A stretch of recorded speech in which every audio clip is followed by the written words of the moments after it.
وقالي دنبي وشقاء أياد كسر روحضي قاري تاكسي أياد على هذه الجلادة وقبصتي دبلنا مجلس عاد وياها نوشة كقدو متد وعاد أسبوعي مرة من لبع بوقتين أياد نفساد وعادي حوارها قاريga iyo midka niyadaadu way kala horeeyaan oo maankaagu meesha aad u socotid ayuu ka sii shaxaya Leila Chesto oo garbasaartii kariska ahay ee ay markii kuugu dambeysay xirnayd ku labisan ayaa ku hor laafiyoonaysa oo way dhoola cadaynaysa marka aad wax u dirtana hee walaal iyo haye sharafo kuugu jawaabaysa bowliyowgeeda iyo waxay kuugu laab qaaday toona ما تقانيد أو حيسا قار إسما أيضاً هينين وأن أكتهي سيدا يقول بدن تهي إن أيسان وأستر بناين كس إيا كما مدى أي كتهينا قادة ديدو يإداه الرقو مكلا قادان كوب كيدا فايدان مركزتا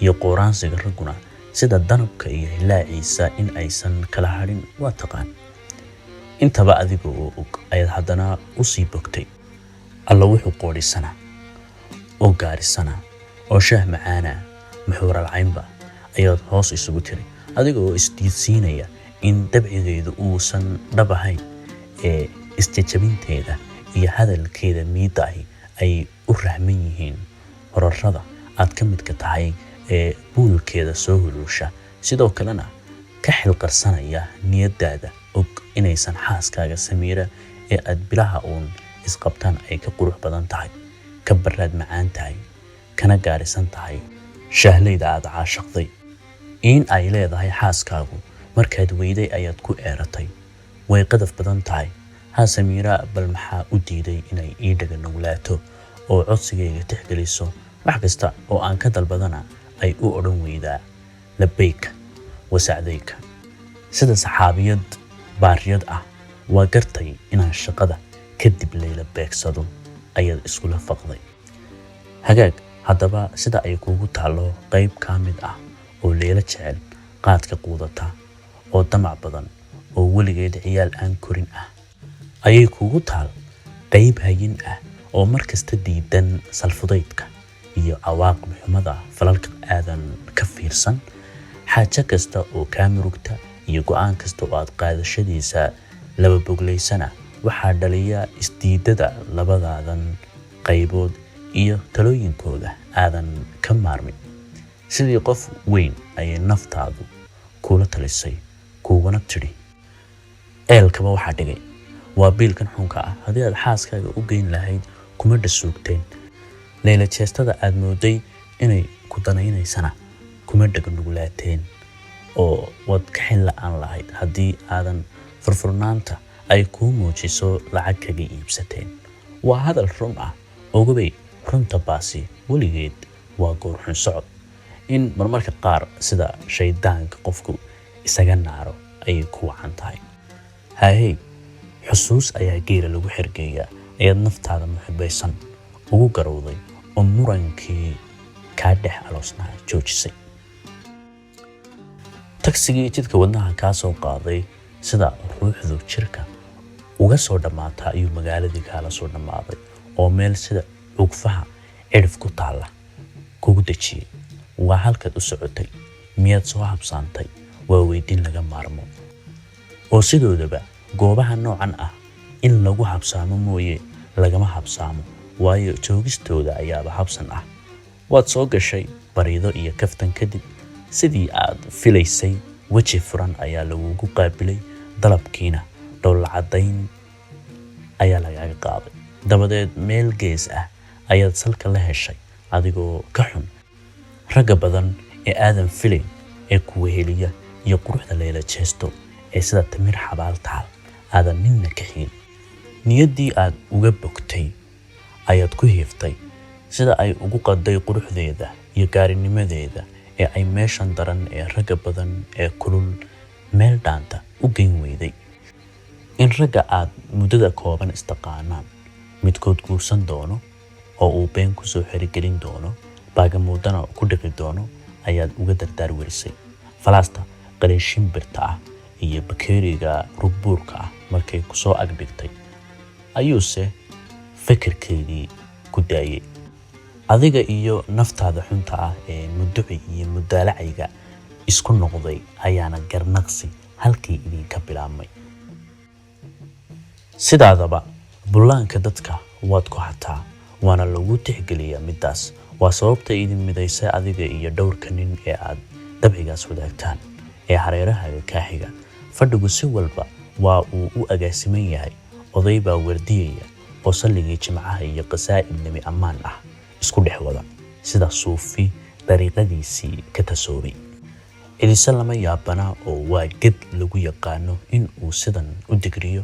wax walba waa ay isku toosan yihiin marka laga reebo dhalinyarada sii jeedka fadhiya ee sheekaysanaya maya ee afartooduba dhurmaya ee dhagahaaga iyo fikirkaagiiba qafaashay.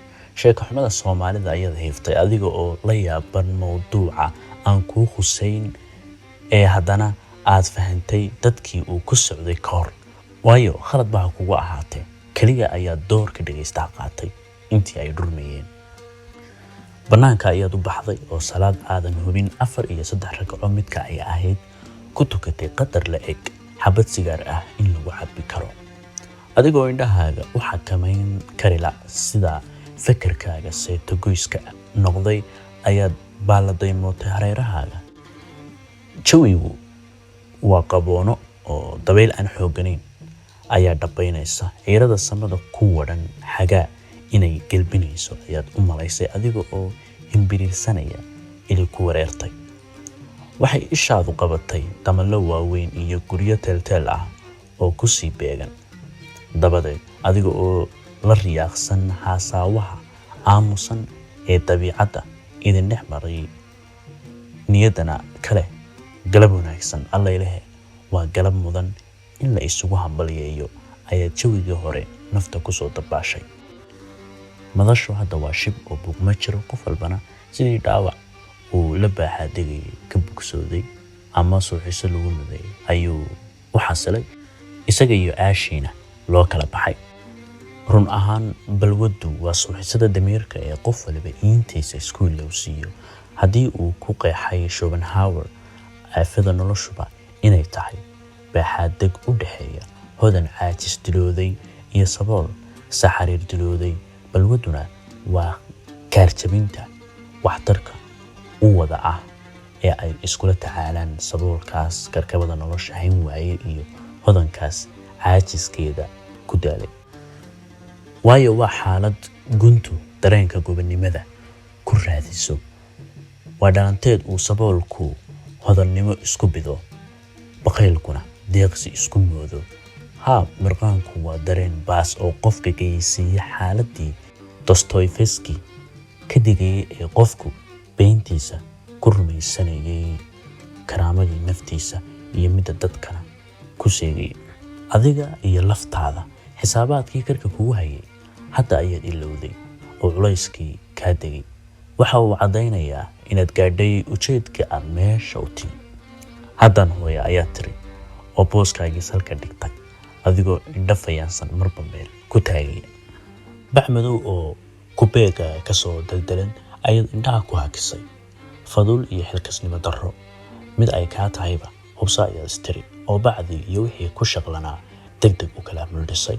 waa rikoodh daalay oo habaas weyn sida hilaaca ayaad cimrigaaga barhkii maankaaga dib u celisay adigoo xusuusta ugu fog ee rikoor kugu leeyahay raadinaya. waad qosashay waxaadna gocatay baduurnimo hore oo ku soo martay. waa maalintii kuugu horreysay ee miyiga lagaa keenay hadalkii maada lahaa ee aad tiri waa qoloma ninka ka dhex hadlaya birtan. inaad isbuuc dhan baadhaysay qofka hadlaya meesha uu kaga jiro rikoorka ayaa iyana baduurnimo kala ahayd. aqbalidda in aan qof ku dhex jirinna raadiyuhuna waxay ahayd daaqaadid yaab leh oo aad gudcurkii dheer ah ee miyiga iyo badownimada ku sagootiday casrigan ilbaxnimada iyo magaalowgana ku soo gashay. waxa uuna ahaa loolan adag oo gudahaaga ka dhex dhacay oo fikradii soo jireen ka ahayd ee lahayd laba kala bariday kala warla. waxaad kaga tanaasushay eedada racwi codkii quraanka ee ay rikoorka ka dhageysan jirtay oo wadaad carbaha jooga ayaa lagugu sheegay waadna u qaadan weyday. Carruurtaydu heesihii ay dhegaysan jireen iyagana hoballa Soomaaliyeed oo waa beri iftin iyo magacyo kale leh ayaa lagugu sheegay. taasina maankaaga waa ay ka weyneyd. sidoo kale waristii dariskiina ahayd ee jinka qabtay qur-aankii lagula tacaali jiray inuu macalin xasanka dugsiga yahay ayaa iyana yaabkeeda lahayd. halkaa waxaad ku baratay inuu jiro wax fan la dhaho siduu uu qur-aanku u jiro. barkulanka labadooda oo ah rikoorkana waxaad u aqoonsatay fanaan iyo wadaad isku sidkan. gacan qabow oo cududa kaa taabatay aad ku warheshay oo si naxdin leh u eegtay ninka kuu muusoonaya ee ku leh war haddee goorahanba waan kula hadlayay oo ilayn waad baxsanayd maandhe. nooga dar 80aadkii baanba ku xasuustay. fakarkii kula tegay ayaad ka soo noqotay oo eegtay sheega dayaca weyn ee ku hor qotama. wax baalid ah oo aan waxba ku toorin buu kula muuqday oo rajo weynba kama aadan qabin ilaa aad cajalada ku taagan aragtay. dabadeed si baqdin iyo farxadba leh ayaad badhanka xasu taabatay. kaban iyo boonga degan ayaa si faseexa u dananay. cod saafi ah ayaa xigay wad aragtay. waa Khadra Daahir Cige oo leh labadii isdoortee iyo xertaadii oo siday u dhan yihiinba ka daba leh isku laab ahaadee. suul dhabaale ayaa xigay. kolkay dhammaatayna ku celi iyo qof ku magac dhabaya ayaad maqashay.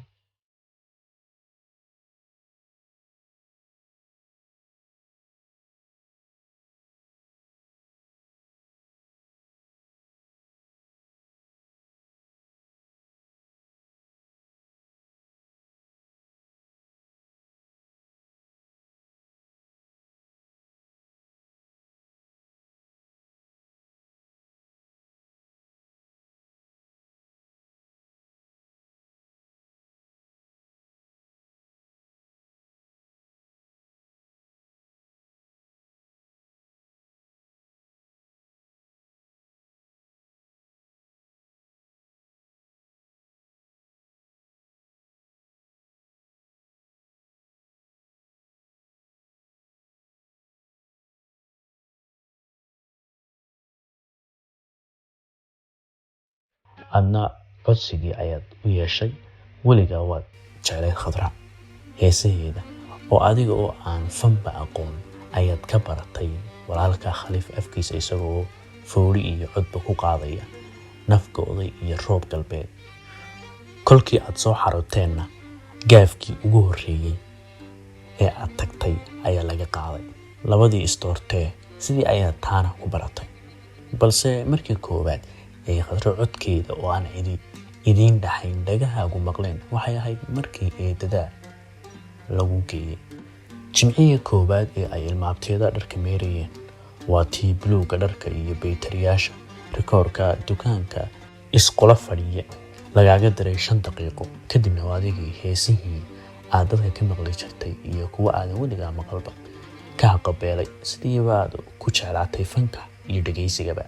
inkasta oo haddana fikrad kale oo rikoorka ka digaysa kugu soo biirtay beryaha taas oo leh aaladan casriga ah xukum gaar ah islaamku ma saarin balse rikoorku waa hub laba af leh oo sharkii iyo khayrkiiba ku dhan yihiin. haddaba dhanka aynu u adeegsano ayaana lagu xukminayaa waxtarkiisa. hub laba af leh cid sidataba ma aadan arag oo suuraysigiisaaba kugu adkaa balse sidaas ayaa lagugu xadiisay. midaas adiga oo ka duulaya waxaad maankaaga la kaashatay sitimaanka 7 maalmood 6 casho oo ka mid ah in guriga quraan lagu dhagaysto maalinta jimcaha ee dharmeedka leeyahayna in hees lagu dhagaysto waxay ka dhignay fahan cusub ayaa qubku yiri oo dhagaysiga heesaha gaar ahaan xilliyada hawlaha lagu qabanayo in uusan ahayn hal abuur magaaleed iyo masalo shar iyo khayr ku lug leh ee uu yahay hiddiso jireen oo ka yimid hees hawleed diimiga ayaad ku fikirtay. hase yeeshee farqiga u dhaxeeya hees hawleedda shaqada lagu qabanayo iyo muusiga hawl iyo hawl la'aanba loo baahan yahay ee qofka suurinaya ayaad kala saari weyday. waa adiga mar kale baxay albaab aad bari fog xirtay dib u furay. waayo aragnimadaadii miyiga iyo tii magaaladaba ayaad isugu geysay kala furdaaminta fan masraxeedka iyo folkaloorka isaga kaa murgay. ogobey reer guuraaga Soomaaliyeed curinta waxaa ku kalifay cidlada ay markasta joogaan. si ay taas isu ilowsiiyaan ayay u ebyaan maansada iyo heesaha kala duwan. kolkaas hees hawleedu waa luqad qofku kula sheekaysto xoolaha la raaciyo hadba meesiga uu markaas la joogo. waa haasaawe kuraygu ku weheshado maqasha uu ku leeyahay maqalay warlaay ma lagu waramay. maqashu kolkay ciido isaga waa u jawaab. muusiga laftiisu waa dareen ruuxaaniyadeed oo dhegta aadamaha la da'a tan iyo intiisan qaabaysan baxaysay u jiray. isbedbedelka qaabdhiciisa ayaana saameyntiisa sii siyaadinayay, balse goor dambe ayaa dhawaaqiisa lagu baraarugay uuna noqday astaan umadeed. inaad meel ka akhriday iyo inaad sidaas u fikirtay ayaad kala saari weyday. goormay kulmeen curintii iyo tumistii oo heerkan ashqaraarka ah gaadhin ayaa isku kaa soo taagtay. shaarubaha ayaad miiqday oo si guud iyo si gaar ah maankaaga uga raadisay weydiintan. waxaa kuu soo baxday hor iyo horaanba in aysan noloshu tii baadiyaha ahayn. mar haddii fagaagii kelinimada ee qofka reer guuraaga ah ku carin jiray inuu wax curiyo uu meesha ka baxay, magaalowgana uu la galbaday. halkan ayay ka dhalatay in curintii noqoto shaqo dad gaar ah kooto ugu xiran. isla dadkaas hal abuurka iyo fanaaniinta la baxay ayaana ebiyey fan music la yiraahdo oo sida uu ereygooda maanka qofku u fahmi karo doonkiisa ula falgeli kara. waa birlab qofka soo jiidata ilaa sanqadha muusiga iyo sanqaadka qofku isla falgelayaan uuna sidaa rimuqlaysa isu ruxayo ama sida suufi khushuucu galayo. adigoo indhaha ku haya nin madaxa lulaya oo heesta baxaysa la haysta ayaad hoosta ka tiri haahey. halkan ayuu Soomaaligu ku noqday qof gudihiisa u warhaya oo caatifi ah. larkii maadinimada ee tayada shayga u cuskan jiray inta uu sicirkiisu la eg yahay ayaa kugu soo kacay oo waxaad la yaabtay sida rikood qonosh ah kuula badbatay. niyadaaduna u bumboonisay, balse run ahaan nasiibkaaga ayaa kuu hiiliyey oo waayihii rikoodhada ee laga soo gudbay ayaad si shil ah ugu noqotay. waxaadna heshay qayb adiga ka mid ah oo ku duugan isla gudahaaga. waa waxa hilowga kuugu wacan. waa adiga caawaba Khadra Daahir ka dhex goobaya cajalada collectionka ah ee heesaheeda ka xulanaya. oo mahees ay qaaday oo aan xulad ahayn ayaaba jirtay. maya alla ilaah. sidii markii hore oo kale ayaad dhammaantiinba jiibta iyo jaanta isla hesheen oo codkii Khadra dhool ka daba suciseen. sida aad jirahaan ugu wada joogtaan ayaad xis ahaana u kala fogaateen oo qof walba xasuus u gaar ah ayuu muquuray. qisada heestan ayaad sidii aad kaliya garanayso saaxiibka cod hoose ugu tabisay.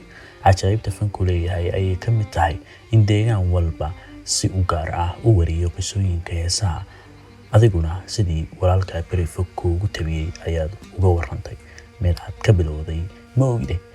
waxaad ku war heshay adiga oo marinaya aw muuse ayaa loo qaaday heestan oo Khadra dumaashigeeda ah. markii ay ka dhimatay walaasheed ayuu xigsiin ahaan Khadra ugu soo gala fadhiistay. ayaduna heesta way doonistiisii jawaab uga dhigtay oo waa taa fad galbeed isku matashay odaygiina ugu dardaar warisay adeerow da'daa bogo. soo ma aadan fahmin halkaa waxa ay ula jeedo. ila hadalka kuguma soo celin laguma samrumin kaa geysanna. marka waa fiidaxaad goor dambe ayaa salaameyla oo waa gudcur cagtu hadda ayay go'day. saarkii fanku iminka ayuu idinka soo degay. waxaa baxaysa waa iska xaaladuun. heestan qisadeeda ma haysid, balse waad la khushuucdaa markastoo aad noqoshana sinaariyo cajiib ah ayaad istustaa. waa gaari xamuul ah oo dowga sheek ku qallimay rakaabkii saarnaana uusan qof nooli ka bixin. iyadoo xaalku sidaa yahay ayuu gaari kale oo UD ahi soo dhinac istaagay. ninkii watayna isagoon soo degin breega ku dhinac qabtay oo cabaar gaariga boqoyol rogan shirkiisa dhiigu ka soo burqaday iyo meydka hor gurufsan. Isagoo argagaxsan ayuu maqlay codkii Khadra oo gaadhiga gadoomay ka dhexaysay oo leh waa iska xaalatoon. darawalka inta uu ka daba yiri nacam yaa Khadra waa iska xaalatoon ayuu ka xanfaray oo qayladhaan tagay. sheekadani waa midda aad heestan ku baratay. darawalkaas caloosha adag ay ku dhacday ayaana kaaga warramay. wasla maqan tahay weli cajalada oo aad bogi kala rogtay ayaad wareegeeda maankaaguna shaanshaan ayuu nilalaaway ka qaaday. hal mar ayuu seejawiga oo dhan tacalus isu bedelay. xiisihii heestana wardhiila leh loogu ilaaway ma la hubaa iyo BBC-da ayaa hadda sheegtay. weydiinta iyo warcelinta la isugu halceliyay ayay dhagahaagu maqleen. maxaa dhacay haddii aad tirina inaan lagu maqal ayaad mooday. dabadeed nin meel hul ah ku soo jira oo aadan ogeyn gooruu yimi ayaa cod foolxun ku yidhi Khadra Daahir Ciga ayaa dhimatay. juuqdii ayaa la gabay oo dhankaaga oo rikoorkii weli ka baxay ayaa la soo dhowray. tamar aad rikoorka ku damiso waad lahayd garashadeeda malihid. hadda waxaad si aan fariir leh u weydiisay Khadradee dhimatay ma tan inala joogta iminka aynu weheshanayno mise mid kale. hore laguguma jawaabin. sidii si leeg ayuu haddana ninkii tacaluusta siday goor dambe qosol macaangnimo ku idashahay ka dhawaajiyay oo ku yiri mid ay ahaydba Khadra Daahir galbatay. allah yarxamar raaximiin ee meeytida heesaheeda inaga damiin. kii kugu lahaa heesta ku celi ayaa ugu jiibiyey waa runtii meeytida dambi ha u shaqaynin ee u duceeyey. aamus dheer ayaad ciirsatay. maankaaguse fikir culus ayuu la guuxayay oo waxaa isu kaa qaban waayay shaqada fanka ee farxadda ku bilaabata dafiraadana ku dhammaata. waxaad garowsatay rabitaanka noloshu inta uu aadamaha ku weyn yahay labadeed in uu ka walwalo qofku in la ilaawo dhiilada ku taagan ee ah ogaalka cimrigiisa gaaban awgeedna uu doorbido qofku in uu sameeyo wax kasta oo dadka ka gaaryeeli kara. waxqabad kasta oo aadamuhu falkiyay horeyso iyo dambaysana uu yahay isku day uu ku muujinayo raadkiisa. laga bilaabo Soomaaligii kumanaanka sano ka hor buurta Laaskeel farshaxanka saca ku xarbay ilaa Khadra Daahirta caawa dhimatay. labadooduba hibooyinkooda ayay jiraalkooda ku waariyeen. sidaas awgeed waxqabad kasta ujeedkiisa falsafadeed waa inuu noqdo baadisooc sumad u ah cidda falkisay iyo dadkii la xilliga ahaa oo magan u ah hiboolahaas. waana buundo isku xiraysa qofkaas iyo jilayaasha ka dambeeya. sida guulaamo roob ayuu maankaagu weydiimo la hore maxaa qofka wixii lagu jeclaa ee dadkoo dhammi ku majeeran jireen intii uu noolaa loogala khashaafaa marka uu dhinto. sida markasta dhacda neeftii la qarsanaa in lagu qabay fanaanku maxay u noqotaa mararka qaar dhibaato uu isyeelay bulshadana u geystay. muddada dheer ee qarniga ku dhow ee fanka Soomaalidu jiray dareenka bulshada iyo fanaanka ka dhaxeeya muxuu u saldhigan la'yahay oo ula baaxaa degaya farxad iyo baqdin isku sidkan. maxaa ayatinka cid kasta oo fanka ku shuqlanay sidan ka dhigay. fanku ma ilowshaha diinta fananimaduse ma waxa ay ku dhammaataa halka ay islaamnimadu ka bilaabato. weydiimahan iyo kuwa kale oo badan ayaad tarandoor isu weydiisa adigoo la yaaban dambiilanimada dadku dareemaan marka fanaanku dhinto. sida haddeerba dhacday ay heestii macaanay dadka ula qadhaadhaatay ee ninkii dheereel ahaa uu demi uga dambaysiiyey. waxaad istiri malaha taas waxaa laba gooraaleba sax ka dhigaya caqliga qofku inta uu nool yahay ku ammaanay inuu aftahan yahay marka uu dhintana ugu baroordiiqa inuu afgaabnaa. kolka deminta heestu sow kama dhigno afgaabnida Khadra alla afgaabnayda oo cod wacnayda ayaad si kaftan ah u tiri. hadal ayaad maagtay waxaad ku jawaabtay ayaad si garan weyday waa iska xaaladoon ayuu afkaagu soo qabtay. kadib ayaad sida halgelgelin ka toostay boodh aan meeshaba oolin dabada ka tuntay oo guntiga macawiista giigsatay. dabadeedna dhankii uu kaa xigay gurigaagu qumaantii u beegsatay وفوق yahay mase ogid sida aadan u ogeyn inaad moobilkaagii majliskii kusoo ilowday badalkiisana aad cajaladii soo qaadatay waas qabatay oo noqosho u holatay danse kama aadan gelin socodkaagii ayaad iska sii wadatay adigoo siilay waa iska xaaladoon ayaad mugdigii ku labidhay